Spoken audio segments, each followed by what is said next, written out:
Jadi baru-baru ini Kemendagri menerbitkan Peraturan Menteri Dalam Negeri Nomor 73 Tahun 2022 ini tentang pencatatan nama pada dokumen kependudukan.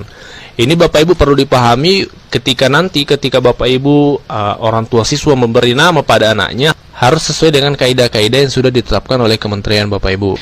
Yang pertama perlu kita pahami, pencatatan nama untuk di dokumen kependudukan ya, termasuk KK dan KTP itu yang pertama harus mudah dibaca, tidak bermakna negatif dan tidak multitafsir. Dan yang kedua, huruf paling banyak 60 huruf Bapak Ibu. Tidak boleh lebih dari 60 huruf, termasuk spasinya Bapak Ibu ya. Dan juga jumlah kata paling sedikit 2 kata.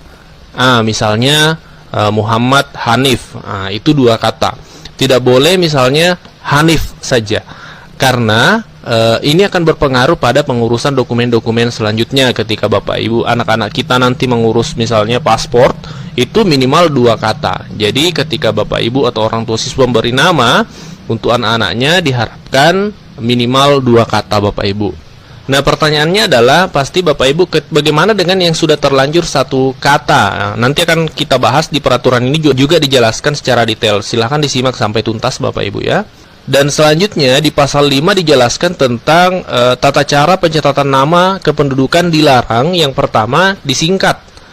Nah, tidak boleh disingkat Bapak Ibu. Misalnya Muhammad Hanif disingkat menjadi Muh Hanif. Itu tidak boleh Bapak Ibu. Dalam peraturan baru ini tidak boleh lagi disingkat. Jadi harus ditulis lengkap Muhammad Hanif seperti itu. Kemudian tidak menggunakan angka dan tanda baca. Jadi bisa berarti selama ini dari Kemendagri memantau ada nama yang menggunakan angka ya dan tanda baca, itu tidak boleh. Kemudian yang selanjutnya dilarang juga mencantumkan gelar pendidikan dan keagamaan Bapak Ibu pada akta pencatatan sipil. Jadi ketika nantinya mengurus untuk dokumen kependudukan dilarang untuk mencantumkan gelar pendidikan SPD, SSOS, SE. Misalnya Muhammad Hanif SSOS itu tidak boleh, cukup ditulis Muhammad Hanif seperti itu.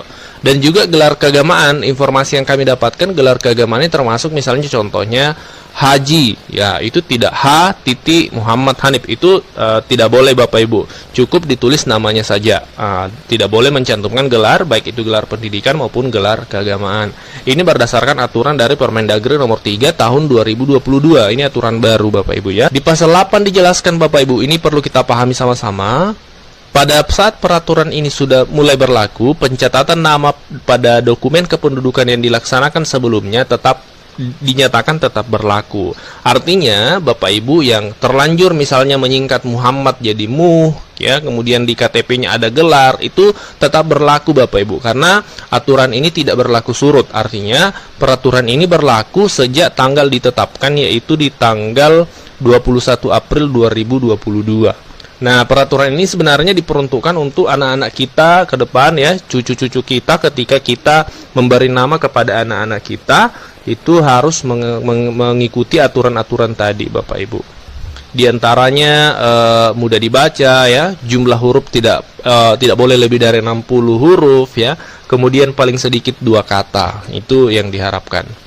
Kemudian juga yang dilarang tadi adalah tidak boleh disingkat ya, tidak boleh disingkat namanya. Kemudian misalnya Abdullah menjadi ABD ya, seperti itu. Kemudian tidak boleh menggunakan angka dan tanda baca, dan tidak boleh mencantumkan gelar pendidikan dan keagamaan. Ini info hari ini, silakan di-share kepada orang tua, kemudian rekan-rekan guru yang lain supaya informasi ini diketahui dan bermanfaat untuk semua.